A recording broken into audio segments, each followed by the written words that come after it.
దేశంలోని fishing హార్బర్లలో Visakha fishing హార్బర్కు ప్రత్యేక స్థానం ఉంది. దేశంలోని పెద్ద హార్బర్లలో ఇది ఒకటి. అనేక మంది మత్స్యకారులకు ఉపాధిని కల్పిస్తోంది. మత్స్య ఎగుమతులకు కేర్ ఆఫ్ అడ్రస్గా నిలుస్తోంది. అసలు ఫిషింగ్ హార్బర్లో మత్స్యకారుల జీవనం ఎలా ఉంటుంది? వేట ఎలా సాగిస్తారు? ఎలాంటి చేపలు లభ్యమవుతాయి? ఏబిఎన్ గ్రౌండ్ రిపోర్ట్లో చూద్దాం. విశాఖపట్నం ఫిషింగ్ హార్బర్ నుంచి చాలా ఫిషెస్ కావచ్చు, రొయ్యలు కావచ్చు, ఇవన్నీ కూడా ఇతర ప్రాంతాలకు ఎక్స్పోర్ట్ చేస్తుంటారు. సో ఇక్కడ నుంచి డొమెస్టిక్గా ఉన్నటువంటి మిగతా ప్రాంతాలకు డెస్టినేషన్ చేసి అక్కడ నుంచి విదేశాలకు ఎక్స్పోర్ట్ చేస్తారు. ఇప్పుడు ఆల్రెడీ ఇక్కడ ఉన్న ఎక్స్పోర్టర్స్ ఉన్నారు. సో రాజుగారు, ఇప్పుడు నార్మల్ ఇక్కడ పట్టిన ఫిషెస్ ఎక్కడెక్కడ ప్రాంతాలకి వెళ్తుంటాయి? అంటే ఇక్కడ డొమెస్టిక్ అయితే మాత్రం ఎక్కువ చెన్నైకి ఎక్కువ వెళ్తుంది. డొమెస్టిక్ అయితే తర్వాత కేరళకి ఎక్కువ వెళ్తుంది. డొమెస్టిక్గా వెళ్ళేది ఎక్కువ శాతం చెన్నై అండ్ కేరళ. తర్వాత ప్లేస్లోనేమో బెంగళూరు ఉంటుంది. తర్వాత హౌరాకి కూడా ఇక్కడ నుంచే వెళ్తుంది మెటీరియల్. కాకపోతే ఏంటంటే ఒక్కొక్క మెటీరియల్ ఏంటంటే ఒక్కొక్క ఏరియాలో ఒక్కొక్కరు తింటారు. ఫర్ సపోజ్ టేకులు ఉంటాయి, మీరు టేకులు ఏంటంటే ఎక్కువ హౌరాలో తింటారు. సో హౌరాలో తినడం వల్ల అది టేకులు మేము ఎక్కువ హౌరా పంపిస్తుంటాం. అలాగే ఇక్కడికి వచ్చే సోర్లు అంటే టూనా అంటారు. ఆ టూనా అది ఎక్కువ శాతం కేరళలో తింటారు, అది అక్కడ పంపిస్తారు. అలాగే కోనం ఉంటుంది. కోనం ఏంటంటే ఎక్కువ చెన్నైలో కానీ బెంగళూరులో కానీ ఎక్కువ తినడం వల్ల కోనం వచ్చేదంతా కూడా అటువైపు పంపిస్తారు. అలాగే బొంబాయి పంపించేవి ఉంటాయి. బొంబాయి మెటీరియల్ ఏంటంటే ఎక్కువ శాతం పాంప్లెట్స్, చందువాలు pamphlets, white pamphlets, Chinese pamphlets ఇవన్నీ కూడా బొంబాయి, పూనా ఈ ఏరియా సైడ్ వెళ్తూ ఉంటాయి అన్నమాట. అంటే ఏరియాలో ఒక్కొక్కరు తినేదాన్ని బట్టి, వాళ్ళు ఇంట్రెస్ట్ని బట్టి. సో ఇక్కడ డొమెస్టిక్గా ఎక్కువగా ఇప్పుడు మన ప్రాంతంలో కానీ ఆంధ్రప్రదేశ్లో ఎక్కువ తినే చేపలు ఏముంటాయి? మన ఆంధ్రప్రదేశ్లో ఏంటంటే ఎక్కువ తినే చేపలు ఉంజరాలు తింటారు ఎక్కువ శాతం. మన ఆంధ్రప్రదేశ్లో మామూలుగా తినేవి కూడా కానాగడతలు, అంటే దీన్ని ఐలా అంటారు, ఇంగ్లీష్లో ఐలా అంటారు, కానాగడతలు. అవి కూడా అంటే కొద్దిగా రేటు రీజనబుల్గా 110-120 రూపాయల రేటు ఉంటుంది కాబట్టి అది రీజనబుల్ రేటు కాబట్టి మన ఆంధ్రప్రదేశ్లో ఎక్కువ తినేవి ఇవి తింటారు ఎక్కువ మాత్రం. సో ఇప్పుడు అంటే ఇతర దేశాలకు, వాళ్ళు డొమెస్టిక్ కాకుండా ఇతర దేశాలకు వెళ్ళి అది ఎక్స్పోర్ట్స్లో ఎక్కువ ఏ కంట్రీస్కి నార్మల్గా మీకు తెలిసినంత వరకు మీరు ఇక్కడ నుంచి డొమెస్టిక్ చేస్తారు. సో అక్కడ నుంచి దాదాపు రోజుకి ఎన్ని టన్నులు ఎక్స్పోర్ట్ అవుతుంటుంది యావరేజ్గా? యావరేజ్గా అయితే మా దగ్గర ఉన్న బోట్స్ ఇంచుమించుగా ఒక 600 నుంచి 700 బోట్స్ ఉన్నాయి. యావరేజ్గా అయితే ఇంచుమించుగా రోజుకైతే 40 టన్నుల నుంచి 50 టన్నుల వరకు ఎక్స్పోర్ట్ అవుతుంది. సో ఎందుకంటే ఈ ఎల్లోపిన్ టూనా అని ఉంటుంది, ఎల్లోపిన్ టూనా అది ఎక్కువ ఎక్స్పోర్ట్ అవుతుంది. అలాగే సిబ్జాక్ అది కూడా ఎక్స్పోర్ట్ అవుతుంది. అలాగే రొయ్యల్లోని టైగర్ ప్రాన్స్, బ్రౌన్, వైట్ ఇవన్నీ కూడా ఫ్లవరు, ఇవన్నీ ఈ ప్రాన్స్ ఉంటాయి. ఇవన్నీ కూడా ఇంటర్నేషనల్ ఎక్స్పోర్ట్కి ఎక్కువగా వెళ్తుంది. సో ఆ మెటీరియల్ కూడా ఇక్కడ వస్తుంది. దాన్ని అంతా ఇక్కడ కంపెనీస్కి వెళ్తాయి. డైరెక్ట్ కంపెనీస్కి వెళ్ళిపోతే కంపెనీలో ఫ్రోజన్ పెట్టి దాన్ని డైరెక్ట్గా షిప్లో పంపిస్తుంటారు. సో ఇక్కడ లోకల్గా ఉన్నటువంటి ఇండియాలో ఉన్నటువంటి మిగతా డెస్టినేషన్కి వెళ్తాయి, అక్కడి నుంచి ఇతర దేశాలకు వెళ్తాయి. సో ఒక్కొక్క ఏరియాలో ఒక్కొక్క రకమైన చేపని ఇంట్రెస్ట్గా తింటారు కాబట్టి ఆ ప్రాంతాలకి, సో అక్కడ ఉన్న ప్రజలకి ఇంట్రెస్ట్ తినేదాన్ని బట్టి ఎక్స్పోర్ట్ అనేది ఉంటుందని చెప్తున్నటువంటి పరిస్థితి. ఇది ఎక్స్పోర్ట్కి సంబంధించి. అలాగే సో డ్రై ఫిష్ ఉంటుంది. సో మిగతావన్నీ ఎలా ఉంటాయో కూడా మీకు మేము చూపిస్తాం.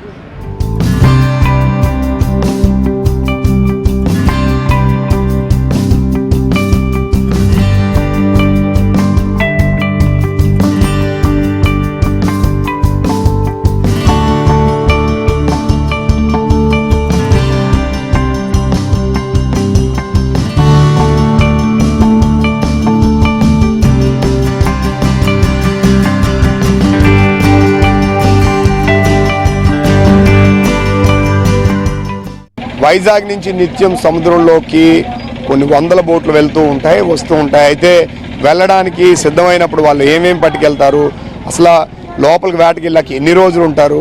సో ఇప్పుడు బోట్లన్నీ కూడా కొన్ని బోట్లు ఆల్రెడీ వచ్చాయి. ఇప్పుడు ఒక బోట్ ఇక్కడ నుంచి ఆల్రెడీ బయలుదేరుతుంది, మనం చూడొచ్చు. ఒక బోట్ ఆల్రెడీ ఇక్కడ నుంచి బయలుదేరి వేటకి వెళ్ళేందుకు అన్ని ఏర్పాట్లు చేస్తున్నారు.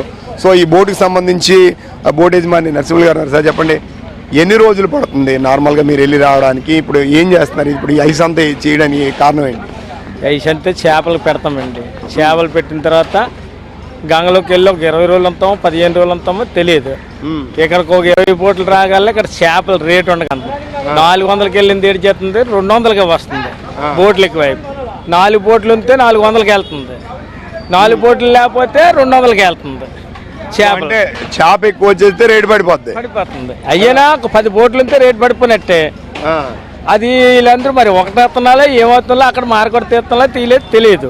ఇప్పుడు చేపల రేటు ఉంటే కదా బోట్లు తిరుగుతాయి, చేపల రేటు బోట్లు తిరుగుతుంది. ఇప్పుడు ఎట్టుకెళ్ళమంటే 5,000. ఒకసారి వెళ్ళాలనుకోండి లోపలికి, ఎంత డీజిల్ అవుద్ది, ఎంత ఐస్ అవుద్ది, కూలీలకి కానీ మీకు కానీ ఏమాత్రం ఖర్చు అవుద్ది? మాకి కూలీలకు అందరికీ బోటు 5 టన్నులు 6 టన్నులు వేసుకెళ్తారండి. 5 టన్నులు 6 టన్నులు వేసుకెళ్ళిన తర్వాత ఎంత రావాలా? టన్ను ₹1,00,000. ₹1,00,000 అయితే 5 టన్నులు ఆయిల్ 5 నచ్చలే.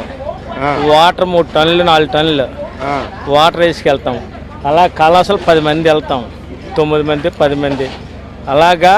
ఇక్కడికి ఏట నుంచి చేసుకుని రాత్రికి ఎంత లేదని సరే 5 టన్నులు కాలితే 7 నచ్చలు రావాలి. 7 నచ్చలు వస్తేనే ఆయిల్ డబ్బులు వస్తాయి, లేకపోతే రాదు. మరి కళాశాలకు మరి అందులో పెట్టుబడి గిట్టుబడి అందులో వాళ్ళే చూసుకోవాలి. లోపలికి వెళ్తే ఎన్ని రోజులు ఉంటారు? మామూలుగా 20 రోజులు ఉంటాం, 15 రోజులు అంతాం. సరుకు పట్టిన కోల్దే, లేకపోతే 22 రోజులు 23 రోజుల దాకా ఉంటాం. సో ఇప్పుడు పట్టినట్టే అలాగే ఎక్కడ హైజీనిక్ పాడవకుండా ఉండడం కోసం ఈ ఐసే చేపలు పోడకంటే ఐస్ పెడతాం. పెట్టిన తర్వాత అది బాగుంటేనే ఇక్కడ సరుకు తీస్తాం, అది బాగాలేకపోతే పోతాయి కదా చేపలు. మరి మీరు లోపలికి వెళ్ళాక ఎవరితో మాట్లాడాలన్నా లేకపోతే మిగతా కావాలన్నా ఎలా కమ్యూనికేషన్? మాట్లాడాలంటే బోట్లో అందరూ ఏ షాపులు ఉంటాయి కదా, ఏ షాపులతో మాట్లాడతాం. వాళ్ళతో మాట్లాడి అన్ని చేసుకొని ఎక్కడేటి పడుతున్నాయని అక్కడికి వెళ్తాం. బోట్లు అక్కడికి వెళ్ళి ఒక రోజు ఉంటాయి, 2వ రోజు ఎగిరిపోతాయి. సో మీరు వెళ్ళే టైంకి ఆ ఏరియాలో ఉంటే చేపలు పడతాయి, లేకపోతే లేదు. అది బోట్లో మరి వెళ్తున్నామంటే బోట్లు కాలి. మన దగ్గర ఎక్కువ ఏ చేపలు పడతాయి? నార్మల్గా ఏరియాని బట్టి పడతాయా? ఈ సంవత్సరం ఏం చేయాలి పడుతున్నాయంటే ఎక్కువ పిల్లుడిగా పడుతుందండి. సరుకేట్ దొరకట్లేదు బోట్లకి. వెళ్ళిన కాసి బోట్లు ఆయిల్ నాశ అయిపోతుంది. ఎందుకంటే ఆ పిల్లుడిలో 500-600 అనుకొని వస్తున్నాం, ఇక్కడ 200కైనా 150కి ఇస్తున్నాం బుట్ట. మరి ఇంకేం ఆయిల్ డబ్బులు వస్తాయి? అది అందరూ సరుకు తీసినట్టు ఉంటే మనకి ఆయిల్ డబ్బులు వస్తాయో పోతాయో తెలియదు. సో అంటే ఇప్పుడు గవర్నమెంట్ వాళ్ళైనా ఒక మినిమం ఒక రేటు లేకపోతే ఒక చేపకు ఒక రేటు పెట్టాల్సిన అవసరం ఉందంటారా? మరి గవర్నమెంట్ పట్టించుకుంటే కదా ఏ షాప్కి ఎంత రేటు, ఏ షాప్కి ఎంత రేటు అని తీయనాకని బాగుంటుంది. ఆ గవర్నమెంట్లు పెడితేనే మనకి ఇక్కడ ఎంతకైనా కొంతాలి గంపలు పెట్టుకున్న వాళ్ళు ఒక 100-200కి కొంతాలి. అదే మార్కెట్ వాళ్ళు తీసేయాలనుకో ఎంతకైనా వెళ్తుంది. మెయిన్ మార్కెట్ ప్రైవేట్లో ఉండాలి. సో రేటు ఉన్న దాన్ని బట్టే ఉంటుంది. ఓకే. సో మీరు ఎక్కువ ఏం పడతారు నార్మల్గా? అంటే ఏం చేపలు దొరికితే ఆ చేపలే అంటే. కొంతమంది చూడండి, కొంతమంది వలలో తేడాలు ఉంటాయి కదా, చిన్న చేపలు అలాగా ఏనా తేడాలు? వల్ల తేడా ఎంతండి? 400 ఉంటాయి, 500 ఉంటాయి, 800 ఉంటాయి, చిన్న వాళ్ళ ఉంటాయి. రెయ్యిలకు పట్టిన వాళ్ళు రెయ్యిలు పడతారు.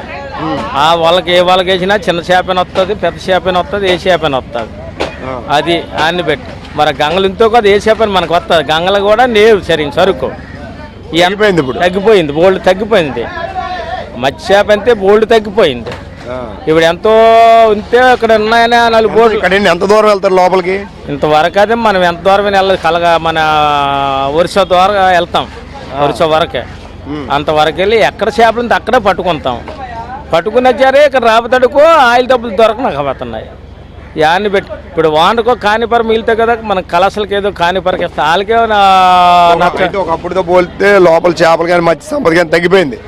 బోల్డ్ తగ్గిపోయింది. అది బోల్డ్ తగ్గిపోయింది. మత్స్య చేప లేకపోతే జనానికి కొరవైపోయి బోట్లు 10 రోజులు కూడా కట్టేస్తున్నాం ఇటు లేక. నరసింహ గారు చెప్తుంది లోపలికి వీళ్ళంతా కూడా వెళ్తే కనీసం 10 నుంచి 15 రోజులు, కొన్నిసార్లు 20 రోజులు కూడా ఉంటారు. అయితే అక్కడ దొరికేటువంటి చేప ఇప్పుడు గతంతో పోలిస్తే ఇప్పుడు దాదాపుగా తగ్గిపోయింది. మరోవైపు ధర కూడా, ఎందుకంటే ఒకేసారి 10 బోట్లు 20 బోట్లు వచ్చినప్పుడు ధర తగ్గిపోతుంది. సో ఎవరైతే పెట్టుబడి పెడుతున్నారో బోటు వాహనాలకు నష్టం వచ్చే పరిస్థితి ఉంటుంది. దానికి ఒక మద్దతు ధర కూడా ఇవ్వాల్సినటువంటి అవసరం ఉందని చెప్పి చెప్తున్నటువంటి పరిస్థితి. ఇప్పుడు మనం వెనుకున్నటువంటి బోటు వేటకు బయలుదేరుతుంది.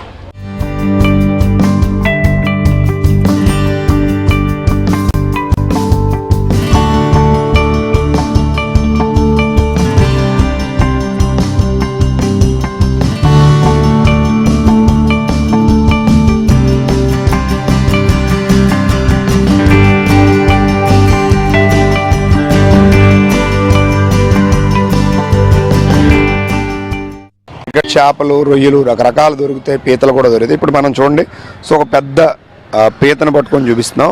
సో ఇక్కడ ఉన్నటువంటివన్నీ కూడా రేటు కొద్దిగా ఎక్కువగా ఉంటాయి, టేస్ట్ బాగుంటాయి. సో ఇక్కడ చూడొచ్చు పెద్ద రొయ్యలు. సో టైగర్ రొయ్యలు కావచ్చు, ఇదిగో దగ్గరలో కనబడుతున్నాయి. సో దీన్ని ఈ పెద్ద చేపనే, ఈ పెద్ద రొయ్యని ఏమంటారు, లేకపోతే ఇటుపక్క ఉన్న రొయ్యలు. అలాగే చేపల్లో కూడా హైయెస్ట్ కాస్ట్ ఉన్న చేపలు, అంటే ఇవి 365 రోజులు కూడా ఈ వైట్ ప్రాంప్ట్ అంటారు. దీని రేటు మాత్రం ఎప్పుడూ మారదు. సో అత్యధికంగా అమ్మిడిపోయేటువంటి వీటిల్లో కూడా ఎక్స్పోర్ట్ క్వాలిటీ ఉంటుంది. ఈరోజు మీకు వైజాగ్ ఫిషింగ్ హార్బర్కి సంబంధించిన డీటెయిల్స్తో పాటుగా సో హార్బర్ నుంచి వెళ్ళేటువంటి బోట్ ఓనర్స్ కావచ్చు, వీళ్ళు కావచ్చు, ఎంత ఖర్చు పెడతారు, వేటకు వెళ్తే ఎన్ని రోజులు ఉంటారు, సో ఇక్కడ నుంచి ఏ ప్రాంతాలకు ఎక్స్పోర్ట్ జరుగుతాయి, సో ఏ రకాల చేపలకి డిమాండ్ ఉంది, రొయ్యలకి డిమాండ్ ఉంది, సో ఎలాంటి పీతలు దొరుకుతాయి, అసలు ఇక్కడ డ్రై ఫిష్ ఎలా ఉంటుంది, అసలు హార్బర్లో ఎంతమంది జీవనం సాగించి ఉపాధిని పొందుతున్నారు, సో ఈ డీటెయిల్స్ అన్నీ కూడా ఈరోజు మీకు ఏబిఎన్ అందిస్తుంది.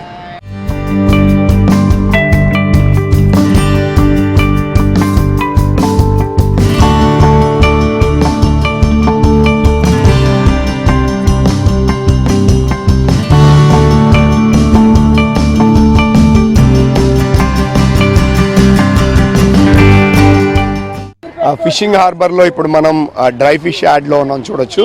సో ఫిషింగ్ హార్బర్లో బోటింగ్లతో పాటు ఇక్కడ తీసుకొచ్చిన ఫిషెస్ని సో కొన్ని వెరైటీస్ డ్రై ఫిష్గా అమ్మడానికి అనుకువగా ఉంటాయి. అలాగే రొయ్యలు కూడా చిన్న రొయ్యలు, పెద్ద రొయ్యలు, నొత్తలు రకరకాలుగా ఉంటాయి. సో ఇవన్నీ కూడా ఏంటంటే డ్రై ఫిష్. సో కొన్ని రకాల ఫుడ్ ఐటమ్స్లో టేస్టీగా కూడా ఉంటాయి. సో వీళ్ళని అడుగుదాం, అమ్మా ఇప్పుడు నార్మల్గా ఏ డ్రై ఫిష్ అంటే ఇప్పుడు ఎండబెట్టిన చేపలు ఏమేమి రకాలు ఉంటాయి మామూలుగా? రొయ్యలమ్మ, నెత్తలమ్మ, సావడాలమ్మ, కానగడతలమ్మ, వంజరాలమ్మ. ఈ రొయ్యలు ఇప్పుడు ఏ కూరలో వండుకుంటే బాగుంటాయి? విసావాళ్ళు కానీ రొయ్యలు, సావాళ్ళు, రొయ్యలు వేపుకోవచ్చు, ఎగిరి గుడ్లు వేసుకోవచ్చు, కాయగూరలు వేసుకోవచ్చు, సావాళ్ళు వేపుకొని పప్పుసారు చేసుకొని తినవచ్చు. కాల్చుకోండి, ఇప్పుడు సవాళ్ళు కూడా కాల్చుకొని తింటారు కదా కొంతమంది ఉప్పు పెట్టుకొని. సావాళ్ళు కూడా ఉప్పు పెట్టుకుంటారు. ఎక్కువ జనాలు ఎక్కువ ఏం కొంటారు? ఈ సావడాలు, రొయ్యలు ఎక్కువ కొంటారు. సో ఎంతమంది ఉంటారు మీ వాళ్ళు? ఇలా ఇప్పుడు ఈ అమ్మే వాళ్ళు మామూలుగా ఇక్కడ ఇలా ఉన్నోళ్ళమే ఇక్కడ ఈ బ్యాచ్ కానీ 150 మందిని. సో 150 మంది ఈ ఎండి చేపలు లేకపోతే ఎండి రొయ్యలు ఇట్లా బతుకుతారు. అది వచ్చి 100 మంది, మొత్తం 260 మందిని.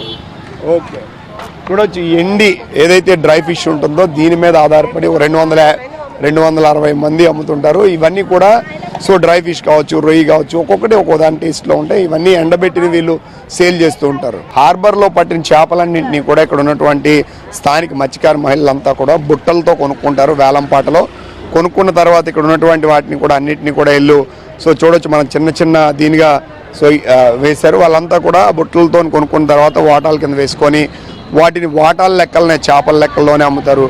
సో ఇప్పుడు విజువల్స్లో మనం చూస్తున్నాం వీళ్ళంతా కూడా దీని మీదే డిపెండ్ అవుతారు. అయితే ఇందులో రకరకాల చేపలు ఉంటాయి. ఎన్ని రకాల చేపలు ఉంటాయి, సో ఏవి ఎలా ఉంటాయో ఒకసారి ఇక్కడున్న ఆల్రెడీ చేపలు అమ్ముతున్నారని అడుగుదాం. అమ్మ దాదాపు ఎన్ని రకాల చేపలు ఉంటాయి, ఎలా కొంటారు మీరు? 2000 కొంటాం, 1000 కొంటాం, 500 కొంటాం, 600 కొంటాం, 300 కొంటాం. ఏ సైజు పెట్టి ఆ సైజే కొంటాం.